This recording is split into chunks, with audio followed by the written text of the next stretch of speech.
शिक्षा और संस्कृति की आवाज जानी पहचानी उत्तराखंड मुक्त विश्वविद्यालय आपके लिए लेकर आया है 91.2 एफएम पर बदलते शहर की धड़कन हेलो हल्द्वानी। दोस्तों, अभी आप सुन रहे हैं कार्यक्रम हेल्दी हल्द्वानी और इस कार्यक्रम में आज हमारे साथ हमारे स्टूडियो में मेहमान हैं डॉक्टर सुशीला तिवारी, राजकीय चिकित्सालय के बाल रोग विभाग से बाल रोग विशेषज्ञ और साथ ही राजकीय मेडिकल कॉलेज की बाल रोग विभाग की विभागाध्यक्ष डॉक्टर रितु रखोलिया। तो डॉक्टर रखोलिया, आपका बहुत बहुत स्वागत है स्टूडियो में। थैंक यू अनिल, बुलाने के लिए। जी मैम, जैसे आज हम जो बात करेंगे वो खास तौर पर हम बात करेंगे एचपीवी वैक्सीन के बारे में।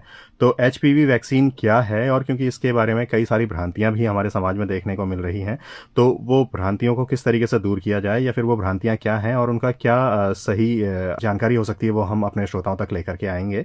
तो मैम, सबसे पहली चीज़ जो हम जानना चाहेंगे कि एचपीवी वैक्सीन जो है, जो कि अभी लॉन्च किया गया है सरकार द्वारा, तो ये क्या है और ये किन बच्चों के लिए है या फिर किन के लिए है ये वैक्सीन? बहुत ही कह सकते हैं महत्वाकांक्षी योजना है गवर्नमेंट की, क्योंकि हमारा बहुत ही रिच देश नहीं है और बहुत महंगी वैक्सीन है ये। और ये बच्चों को, स्पेशली गर्ल्स के लिए, ये सर्वाइकल कैंसर से बचाने वाली वैक्सीन है। ये पाया गया है कि जितने भी लोगों में सर्वाइकल कैंसर था, उनके 99.7% लोगों में पाया गया कि सर्वाइकल कैंसर में ह्यूमन पैपिलोमा वायरस के कीटाणु पाए गए, डीएनए पाया गया। तो इस वैक्सीन को लगाने से लगभग आप 90% तक, 80 to 90% आपको सर्वाइकल कैंसर से प्रोटेक्शन मिलता है। तो ये बहुत ही इंपॉर्टेंट वैक्सीन है और हमारे जैसे देश के लिए अगर ये सबको फ्री में लगाई जा रही है एक सरकारी योजना के तहत, तो बहुत बड़ी सरकारी पहल है। तो मुझे लगता है कि सर्वाइकल कैंसर जैसी बीमारी से बचाने वाली कोई टीकाकरण है, तो ये हमारे बच्चों के लिए बहुत ही इंपॉर्टेंट चीज़ है। आगे जाके सब बच्चे जब बड़े होते हैं तो उनको सर्वाइकल कैंसर का रिस्क इससे बहुत कम होगा। जैसे आपने कहा कि ये सर्वाइकल कैंसर से बचने के लिए वैक्सीन इस्तेमाल में आती है, तो संक्षेप में अगर हम जानना चाहें कि सर्वाइकल कैंसर आखिर क्या है और इसके क्या सिम्टम्स देखने को मिल सकते हैं? सर्वाइकल कैंसर, देखिए, इंडिया में जो है सेकंड नंबर पे जो कैंसर है जिससे मृत्यु होती है ब्रेस्ट कैंसर के बाद, अगर आप बात करें तो सर्वाइकल कैंसर है। तो इंडिया में जो है लगभग हर साल 6.5 लाख लोगों में ये कैंसर पाया जाता है दुनिया में, और ये दुनिया में भी सेकंड कॉमनेस्ट कैंसर है। और इंडिया में अगर क्यूमुलेटिव रिस्क लें तो 18 पर 1 लाख पॉपुलेशन हमारे वहाँ सर्वाइकल कैंसर, मतलब काफ़ी अच्छा खासा रिस्क है। तो दूसरा बड़ा कारण जिससे औरतें मरती हैं वो सर्वाइकल कैंसर है, मतलब बच्चेदानी के मुंह का कैंसर होता है जी। तो इसमें काफ़ी लंबा इंक्यूबेशन पीरियड होता है। तो मान के चला जाता है कि इसका मतलब जब किसी को कीटाणु से संक्रमण होता है उसके 15 से 20 साल के बाद ये कैंसर होता है। और अगर आपने वैक्सीन लगा दी तो इस संक्रमण से आप बच सकते हैं, तो कैंसर होने से आपके बचाव हो सकता है जी। तो जैसे अगर हम बात करें, क्योंकि जो हमारे समाज में भ्रांतियां जो इसके बारे में देखने को मिल रही हैं, वो ये कि ये जो वैक्सीन है, इस वैक्सीन के साइड इफ़ेक्ट हैं और इसके अलावा भी कई सारे जो भ्रांतियां हैं हमारे समाज में देखने को मिल रही हैं। तो उन भ्रांतियों के बारे में आप क्या कहना चाहेंगे कि वो भ्रांतियां क्या हैं और क्या ये सही हैं या फिर? देखिए, बहुत सारे लोग हैं जो हर वैक्सीन के लिए कुछ कुछ कहते रहते हैं। जैसे आप देखें यूएस में भी मीजल्स की वैक्सीन के लिए बात कर लीजिए, इन्फ्लुएंजा की वैक्सीन के लिए बात कर लीजिए, तो अलग अलग तरीके से लोग भ्रांतियां फैलाते हैं। पर ये काफ़ी टाइम टेस्टेड वैक्सीन है, कोई जल्दीबाजी में लाई गई वैक्सीन नहीं है। इसकी वैक्सीन के ऊपर तो 15-15, 20-20 साल की सक्सेसफुल स्टडीज़ भी हैं, जिसमें उनकी एफिकेसी भी स्टडीज़ हैं और साइड इफेक्ट ट्रायल्स हैं। तो ऐसी कोई दुनिया भर में ये वही वैक्सीन है जो दुनिया में यूज़ हुई है, यूएस में यूज़ की हुई वैक्सीन है, कोई नई वैक्सीन नहीं है जो यहाँ पर ट्रायल के रूप में दी जा रही है। और 15 ईयर्स के ट्रायल्स में इसमें रिजल्ट्स हैं इसके।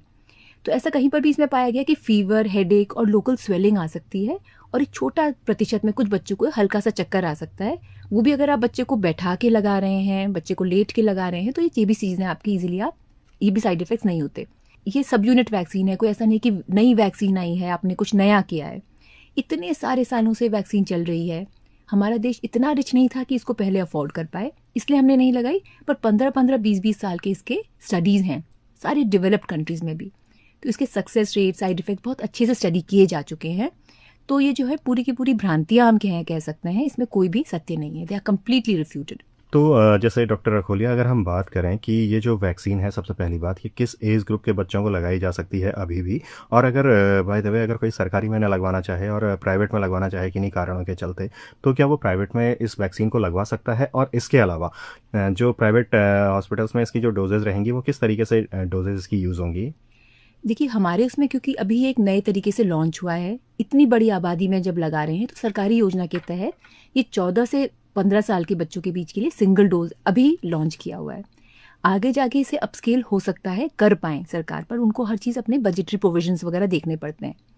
पर अगर हम बात करें एक इंडिविजुअल की, तो अगर आप लगवाना चाहें तो 9 से 14 साल के बच्चों में इसके 2 डोज लगते हैं। पहला डोज जैसे आज अगर आपने लगाया तो दूसरा डोज 6 महीने के बाद। और 15 साल से 14 साल प्लस 15 साल से जो भी बच्चा छोटा हो उसमें हमें 2 डोज लगाने हैं। 15 साल से लेके उसके बाद से वैक्सीन लगाई जा सकती है 45 साल तक की महिलाओं के लिए। तो उसमें इसके 3 डोज होते हैं 0 to 6। इनफैक्ट ये क्योंकि कुछ कुछ मेल्स में भी जैसे एनल कैंसर है, पिनाइल कैंसर है, स्क्रोटल कैंसर है, उससे भी बचाता है।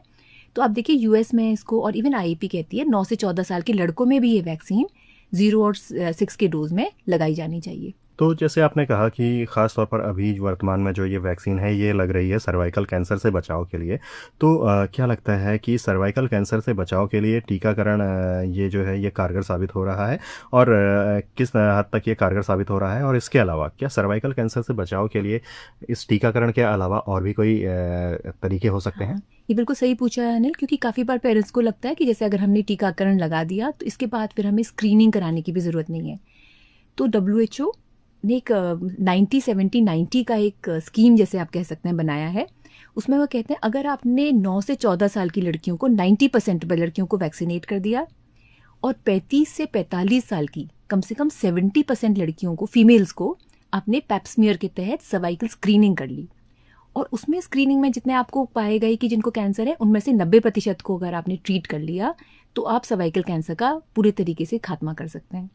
तो स्क्रीनिंग भी ज़रूरी है, क्योंकि ये वैक्सीन हमें 90% प्रोटेक्शन तो दे रही है, पर वैक्सीन लगाने के बावजूद भी छोटा सा थ्योरेटिकल रिस्क है कि थोड़ा बहुत कुछ वायरसेस इन वैक्सीन से छूट जाते हैं। तो स्क्रीनिंग आपको फिर भी करानी है। तो 35 से लेके 45 साल तक की सभी महिलाओं को आपने जो है 5-5 साल में पैप्समियर या हाई परफॉर्मेंस कुछ वो होते हैं, अपने गायनेकोलॉजिस्ट से मिले, उनसे स्क्रीनिंग ज़रूर करानी चाहिए, क्योंकि ये कैंसर ऐसा है जो बहुत अर्ली स्टेज में पकड़ा जा सकता है, और अर्ली स्टेज में पकड़ा गया तो पूरे तरीके से ट्रीटेबल है। तो स्क्रीनिंग ज़रूर करानी चाहिए, और टीकाकरण लगाने के बाद भी स्क्रीनिंग ज़रूरी है। जी, इसी में मेरा एक सवाल और था, क्या टीकाकरण के अलावा भी इससे बचाव किया जा सकता है इस कैंसर से, सर्वाइकल कैंसर से? नहीं, एक्चुअली इसमें ऐसा और कुछ नहीं है। आपके पास स्क्रीनिंग है और ट्रीटमेंट है, और एक टीकाकरण ही एकमात्र ऐसी चीज़ है जो आपको बचा सकती है, तो ज़रूर लगाना चाहिए। जी, तो डॉक्टर ऋतु रखोलिया, आपने काफ़ी सारी बातें हमारे श्रोताओं से साझा की HPV वैक्सीन के बारे में, और जो इसकी भ्रांतियां हैं उनको भी आपने हमारे श्रोताओं के सामने पूरी तरह से उसके बारे में भी जानकारी रखी कि ये भ्रांतियां क्यों हैं और क्या हैं, और किस तरीके से उन भ्रांतियों से आगे आकर के हम इस वैक्सीन के जो अच्छे पहलू हैं उनको समझ सकते हैं और देख सकते हैं, और इस वैक्सीन का लाभ हम अपने लिए और अपने जो आने वाली पीढ़ी है उनके लिए उठा सकते हैं। और इस बातचीत में काफ़ी सारी बातचीत आपने क्लियर करी, काफ़ी सारी जानकारी आपने हमारे श्रोताओं के सामने स्पष्ट करी है। अगर आपको लगता हो इस बातचीत में कोई और चीज़ शामिल होनी चाहिए तो एक बार फिर से आपका उसके लिए स्वागत है।